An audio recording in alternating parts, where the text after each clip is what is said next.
The time has come. Stay tuned and I'll show you what I look for in dollar boxes.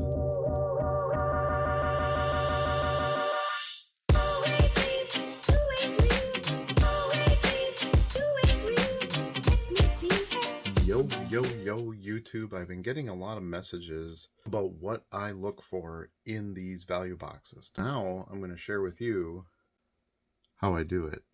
So I've come up with 10 tips on what to look for when you're digging through dollar boxes.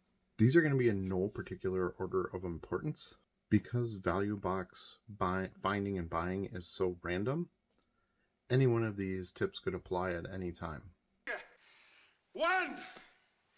Tip number 1, buy in the off season. Look for cards of sports that aren't currently actively playing. So for example, it is August, football hasn't started yet, but it's starting to heat up. More people are going to be buying football cards when they're thinking about football season. On the flip side of that, you have selling. Right now, baseball is the best sport to sell because it's just past the All-Star break. Things are heating up towards playoffs, and people are thinking about baseball. True.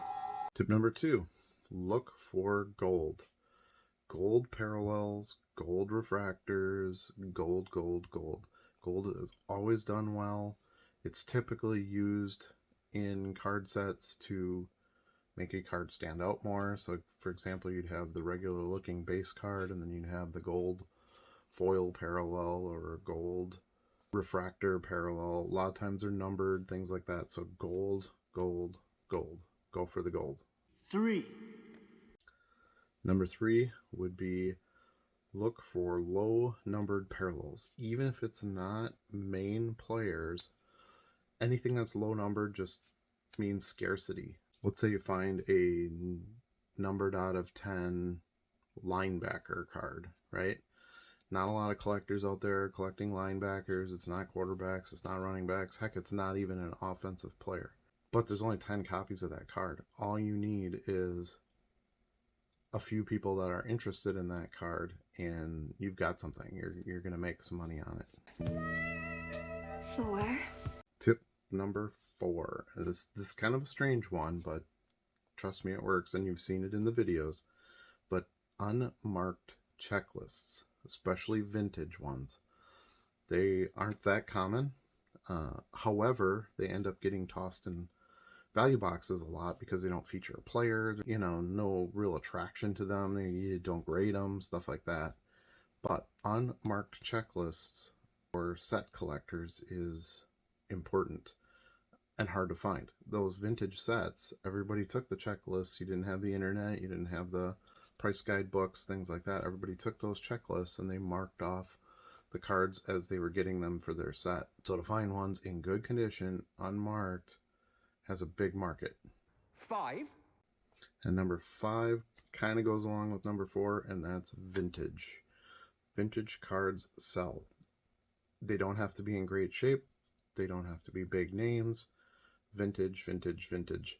There's buyers that are set collectors, team collectors. There just wasn't as much printed, and the stuff that was printed, a lot of it got lost. 6. Number 6 would be some cheap prospecting. As you've seen in my videos, I am not a big prospector. I don't care for the risk. I don't think it's really worth it, especially when you're selling lower end cards. However, if you can get the cards cheap enough out of value boxes on players you're pretty hopeful for, that you've heard a lot about, that you feel like there could be some opportunity to make some money on. Out of a 50-cent box, I bought a couple of Julio Rodriguez cards. I bought a 2021, I think, Bowman Chrome and a 2021 Bowman Chrome Refractor for 50 cents. I understood that Julio Rodriguez was a top prospect. I'd heard a lot of other collectors talking about picking up cards and that he would potentially play in this season. I'd bought him right at the beginning of baseball season in the hopes that he would go somewhere. Now, if he didn't, it was $1 that I was out. But obviously he's had a great season. I flipped both of those cards for about $15 on my $2 investment. 7. Tip number 7. Buy cards of players that don't have many cards. Again, sounds simple, less quantity. Lineman or outfielder with a low batting average, things like that. You look for players that don't hardly have any cards. You can create a market for that player. If that player has had a good career, is in the Hall of Fame, those are players you want to buy. 8. Tip number 8, bundle. So you never want to buy, if you can help it, unless it's a really good find, you never want to buy one card out of a value box. You want to try to find a nice little stack where you can get an even better deal. So let's say you find 50 cards in a dollar box. You want to offer $25 or $30. Now you got those cards for 50-60 cents. Much, much better value. Step 9. Step 9. Number 9 kind of has a couple components to it, and that's to buy oddball cards. And what I mean by that is things that were misprinted, errors, maybe weren't licensed but are big players. Jordan has a bunch of custom cards out there, things like that. Those are great buys. Cards that catch your eye that you've never seen before. Stuff that's been issued by Post Serial, or entry forms for contests that were included in packs. Things like that. Those are great buys if it's a big name player. 10. Number 10, and if I was doing this as a countdown top 10 list, this would be my number 1. Hall of Fame veteran players with hobby. Generally, when I'm buying out of the value boxes, my end buyer that I'm going to sell to is someone who's collecting that player. Possibly a team collector, a set collector, something like that. But generally, it's going to be player collectors. So there's a ton of collectors out there for Joe Montana, for example. I can get a couple bucks a piece for Joe Montana cards, even low-end base cards.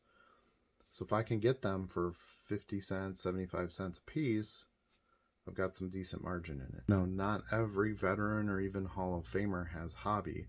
Not every player sells. Jerry Rice stuff does not sell that well. I don't know why, but it doesn't. So I have to get that either really cheap, or it's got to have Joe Montana with him on the card. So there you have it. Those are my 10 tips for finding dollar box flips. So please leave a comment, like this video if you got something out of it, ring the bell for future notifications, and we'll see you again